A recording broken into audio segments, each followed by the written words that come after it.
Well, you heard a Canadian official on this show yesterday tell me since the U.S. rejected the Keystone pipeline, Canada is looking to China for business. But one deal in particular is not sitting well with some Democratic lawmakers here. Chinese oil company CNOOC is buying Canadian oil company Nexen for $15 billion. But my next guest is urging Treasury Secretary Geithner to block it unless some conditions are met. Ed Markey is a Democratic congressman from Massachusetts, and he joins us now. Thank you, sir.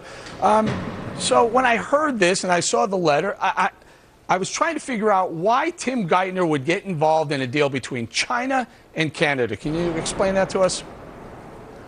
Well, the Canadians own leases on American land that allow for them to drill for free, not paying any royalties to the American people at all. And they are selling these leases, proposing to sell these leases to the Chinese. And I just don't think it's right for the Chinese to be drilling on American land without paying any royalties whatsoever to the American people. Any more than I think it's okay for the Canadians to build a pipeline through the United States, a Keystone pipeline, and then not agree to keep the oil that they are transmitting here in the United States. They're saying they're free to sell that oil anywhere around the world, including to China. And I don't think we should let the Canadians get away with either the Keystone pipeline being built and not selling the oil to Americans or to let them sell to the Chinese. Yes. You made 2 points. The first one being you don't think that the Canadians should be allowed to sell some infrastructure here in the United States to the Chinese. But let me just take you through a couple in the last couple of years. Statoil is buying a partnership with the Texas oil company in October 2011. Sinopec, another Chinese oil petrochemical company, doing a deal with Devon shale assets. North Korea doing a deal. The deals go on, sir, but you're picking this deal, this Canadian deal, as the one you want to write a letter to Tim Geithner to say stop. Why this one?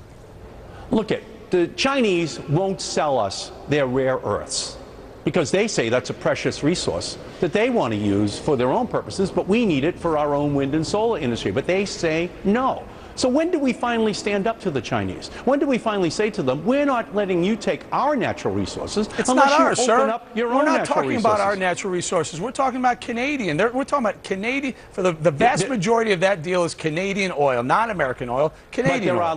There are leases in the United States on sir, American land that they should pay royalties to the American taxpayer. 20 years in the oil business. You and I have talked about this stuff quite a bit. There are a lot of ways around this. Number one, we could drill our own oil. You don't want to talk about that. Number two, we can do things like the XL pipeline that would bring hundreds of thousands of barrels a day into America, oil that we need, but you don't want to do that either. Just for the record, when Bush left office in January 20th, 2009, we were 57% dependent upon imported oil. Under Obama's drill baby drill agenda, we're down to 45% dependent. So you know those numbers are skewed. You know yourself that President Obama said it takes 3 or 4 or 5 years to get an oil molecule out of the ground from permit to drill. You know that, sir. That's how long it's going to take to dig out from the Bush recession, by the way, because that is the one legacy he did leave. Fine.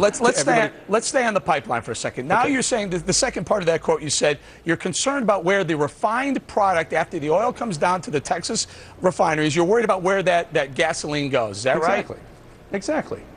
So my feeling is this. We have hundreds of thousands of young men and women that we send overseas to protect the importation of oil coming in from the Middle East. The Canadians say we want to build a pipeline through your country.